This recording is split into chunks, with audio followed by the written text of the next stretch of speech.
Сәлеметсіздер ме? Бүгін мен сіздермен сүт ошаған өсімдігінің адам ағзасына, денсаулығына тигізетін емдік пайдасы жайлы сөз етпекпін. Каналымызды қолдау мақсатында лайк басып, комментарий жазып, подписаться батырмасын басуды ұмытпаңыз. Сүт ошаған немесе Мариана ошаған көптеген ауруларды емдеу үшін мыңдаған жылдар бойы қолданылған астеройлер тұқымдасына жататын дәрілік өсімдік. Құрамында холеретикалық, антиоксиданттық, вирусқа қарсы және қабынуға қарсы қасиеттері бар флавоноид силимарин бар. Алкогольмен улану және алкогольді қабылдау үшін қолданылады. Сүт ошаған ауыр аурулардан кейінгі оңалту кезеңінде, химиотерапия сессиялары кезінде және иммунитетті жақсарту құралы ретінде тиімді қолданылады. Құрамында денені күшейтетін және көптеген патологиялар мен дисфункциялармен күресетін көптеген пайдалы компоненттер бар. Сүт ошағанның химиялық құрамы мыналарды қамтиды. Силимарин бауырды қорғайды және оның жұмысын жақсартады. Силибин қабынуға қарсы антиоксиданттық әсерге ие. Силихиридин гепатобилиарлы жүйенің жұмысын жақсартады, токсиндердің зиянды әсерін бейтараптайды. Флавоноидтар жасушаларды тотығу стрессінен қорғайды және жалпы жүрек қан тамырлары денсаулығын жақсартады. Таниндер антиоксиданттық және қабынуға қарсы әсері бар. Мариана ошағанының негізгі компоненттерінің бірі силимарин бос радикалдармен күресетін және олардың жасушаларға теріс әсерін болдырмайтын күшті антиоксидант болып табылады. Нәтижесінде дене әртүрлі аурулардан қорғаныс алады. Силимарин антифибротикалық әсерге ие және дәнекер тінінің өсуін тежейді. Қабынуға қарсы және қалпына келтіретін әсері тағы бар. Қанның ұюына пайдалы, өйткені оның құрамында тромбоциттерді белсендіретін фактор бар.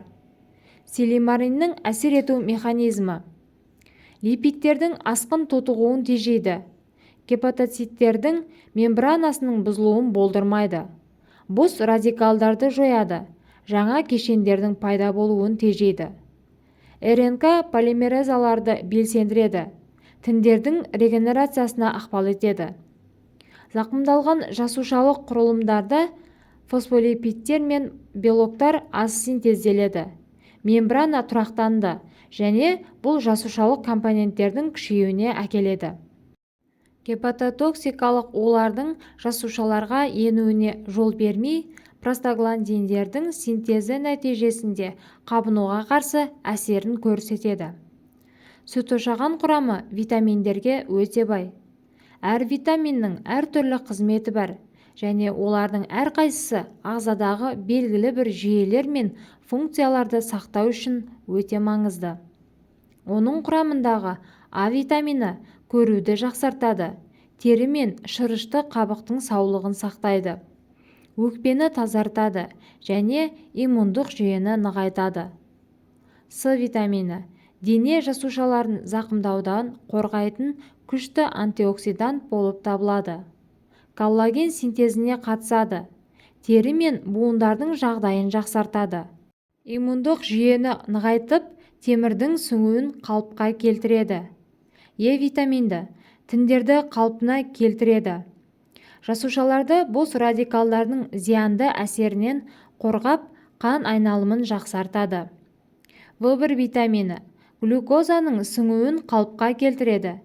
Эмоционалдық стрессті жеңуге көмектесетін жүйке жүйесінің функцияларын қалыпқа келтіреді.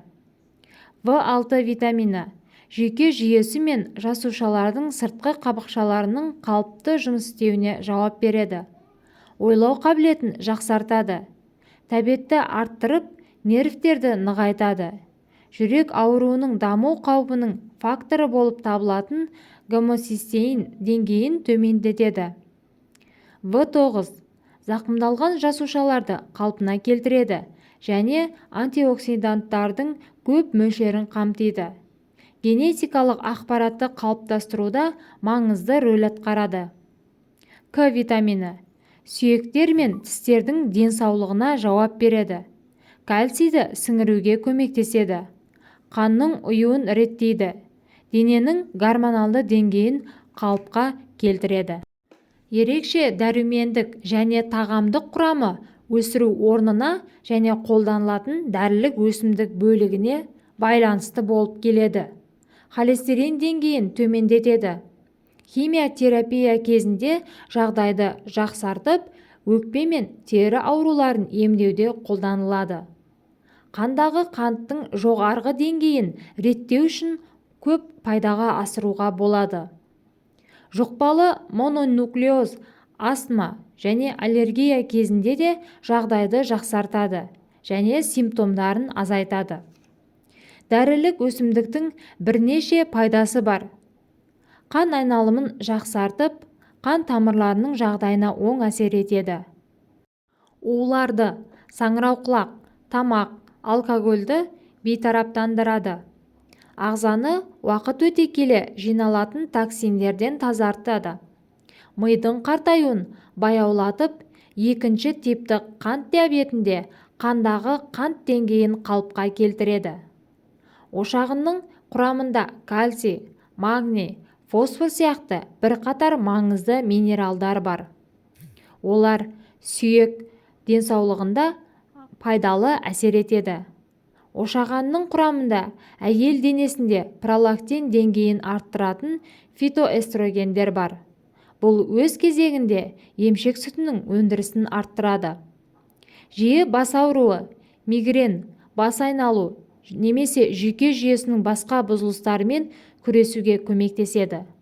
Ұзақ сапарлар кезінде мазасыздықты, депрессияны немесе жүрек айнуын жеңілдетеді. Қайнатпалар жүкті әйелдерге ерте токсикозбен күресуге көмектеседі. Олар инфаркт пен инсульттың алдын алу үшін үлкен профилактикалық құндылыққа ие. Өсімдік қант диабетімен ауыратындарға, варикозды тамырлармен ауыратындарға және артық салмағы бар адамдарға өте пайдалы.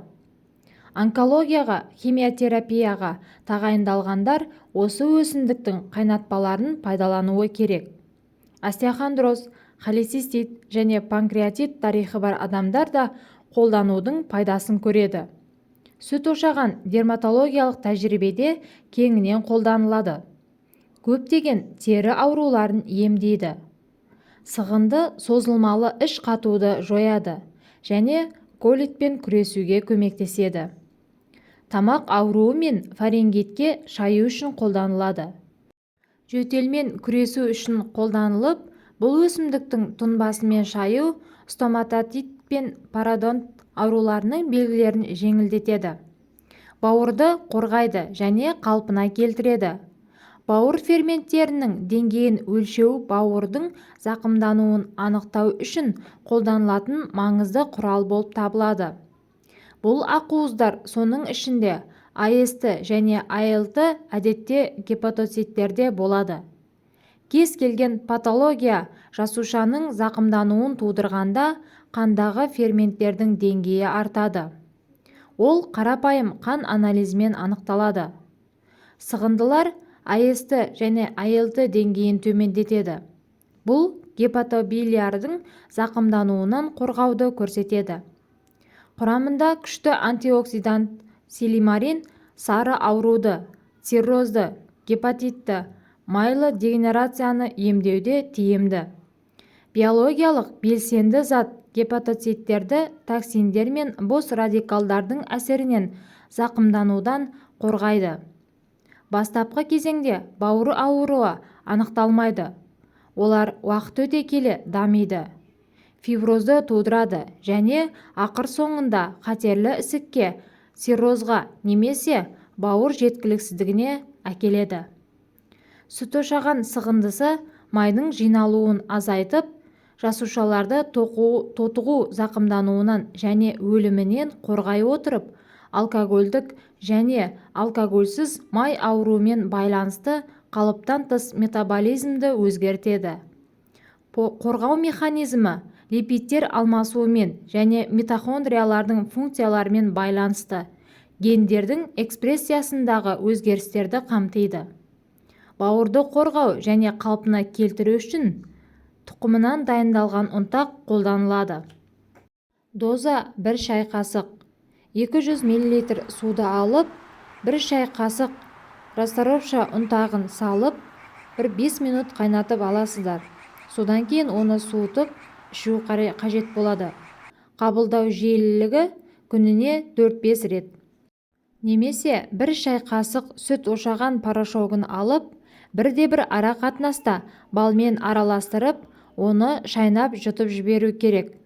Тек 20 минуттан кейін ғана артынан жылы су ішуге болады. Емдеу курсы кем дегенде 40 күн болуы керек. 2 апталық үзілістен кейін курс қайталанады. Терапия 6 айға дейін созылады. Бұл кезең жағдайды жақсарту үшін жеткілікті болып келеді. Сіздерге бүгінгі берген кеңесіміз пайдалы болған болса, кәдеңізге жарасын. Ауырып ем іздегенше ауырмайтын жол іздеңіздер.